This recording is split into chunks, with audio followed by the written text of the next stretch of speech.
এই যে গুম খুন হত্যার যে প্রকল্প, আমি এটাকে বলি একটা প্রকল্প। ও শেখ হাসিনা ক্ষমতায় থাকার জন্য অনেকগুলো একটা সার্বিক প্রকল্প করেছে, গুমের একটা প্রকল্প করেছে। অর্থাৎ গুমের মাধ্যমে ভয়ভীতি সঞ্চার করে সাধারণ মানুষ যাতে তার বিরোধিতা করতে না পারে, স্বৈর শাসকের বিরোধিতা করতে না পারে। বহুদিন বহু অপেক্ষা করে তারা পরিবারের সদস্যদের আশায় অপেক্ষায় দিন গুনছে। এই যে ছোট মেয়েগুলো সদস্যরা যে কথাগুলো বলেছে, হৃদয় বিদারক একটি জায়গায় আমরা এসে পৌঁছেছে বাংলাদেশ। এই পরিবারগুলো সদস্যদের তাদের যন্ত্রণা, তাদের অপেক্ষা, তাদের সমস্যা একটি অবসান ঘটাতে হবে। এই পরিবারগুলোর এই অধ্যায়ের একটা পরিসমাপ্তি ঘটতে হবে। তারা আজীবন এই যন্ত্রণা, এই যে দুঃখ,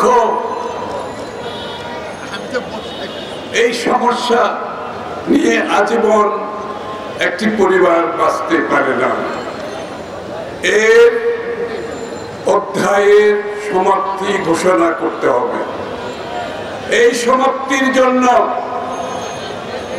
প্রথমে সত্যি উদ্ঘাটন করতে হবে, আসল ঘটনা উদ্ঘাটন করতে হবে। এই যে গুম খুন হত্যার যে প্রকল্প, আমি এটাকে বলি একটা প্রকল্প। ও শেখ হাসিনা ক্ষমতায় থাকার জন্য অনেকগুলো একটা সার্বিক প্রকল্প করেছে, গুমের একটা প্রকল্প করেছে। অর্থাৎ গুমের মাধ্যমে ভয়ভীতি সঞ্চার করে সাধারণ মানুষ যাতে তার বিরোধিতা করতে না পারে, স্বৈর শাসকের বিরোধিতা করতে না পারে, এটাকে ভয়ভীতির পরিবেশের একটি অংশ হিসেবে প্রকল্প সে দিয়েছিল। সুতরাং এই প্রকল্পের মূল উদ্যোক্তা, মূল নায়ক শেখ হাসিনা। এই প্রকল্প যারা নেতৃত্ব দিয়েছেন তাদেরকে উদ্ঘাটন করতে হবে, তাদের সত্য উদ্ঘাটন করতে হবে। এই প্রকল্পে যারা সহায়তা দিয়েছে সেই সত্য উদ্ঘাটন করতে হবে। এই পরিকল্পনা, এই প্রকল্পে যারা সহযোগিতা করেছেন সেই সত্য উদ্ঘাটন করতে হবে।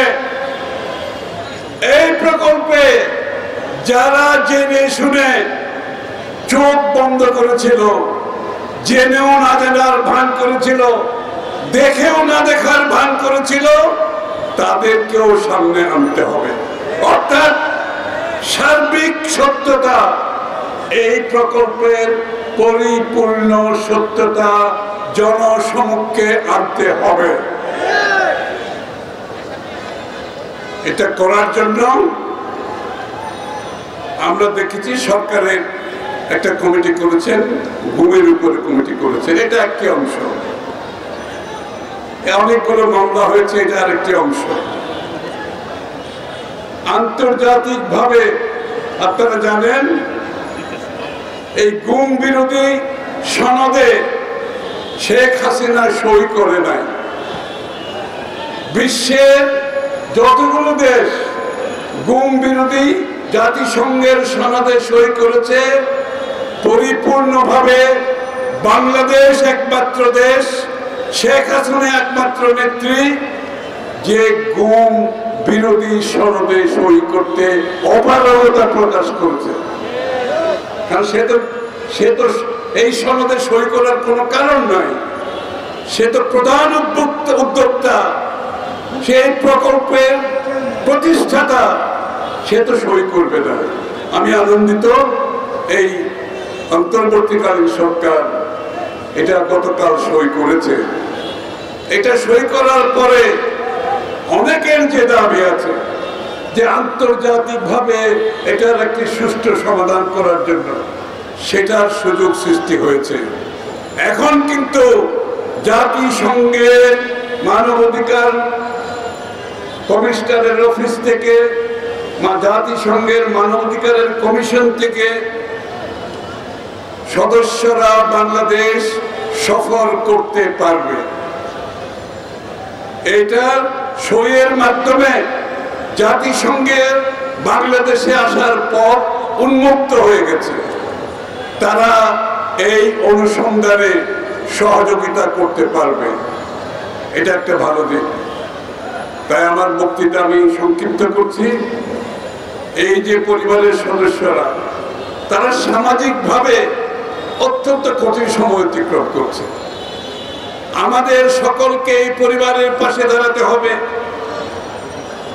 সমাজকে স্বীকৃতি দিতে হবে তাদের অবদানের, সাথে সাথে রাষ্ট্রকে তাদের অবদানের স্বীকৃতি দিতে হবে। আমি চাই রাষ্ট্রীয়ভাবে এই পরিবারগুলোকে স্বীকৃতি দেওয়া হোক, রাষ্ট্রীয়ভাবে তাদের পাশে দাঁড়ানো, এই পরিবারগুলোর আগামী দিনের তাদের পাশে দাঁড়ানোর স্বীকৃতি দেওয়া হোক। এরা নতুন যে মুক্তিযুদ্ধ হয়েছে, দ্বিতীয়বার যে স্বাধীনতা হয়েছে, এরা হচ্ছে এই স্বাধীনতার মূল সৈনিক। এদের রক্তের উপর দিয়ে আমাদের বিজয় এসেছে। এই 16 বছরে এরা প্রাণ দিয়েছে, গুম হয়েছে। এরা হচ্ছে প্রথম সারির সৈনিক, প্রথম সারির সৈনিক। সুতরাং স্বীকৃতি দিতে হলে প্রথমে যারা জীবন দিয়ে আজকে গুম হয়েছে, তাদেরকে আমাদেরকে সেই স্বীকৃতি দিতে হবে।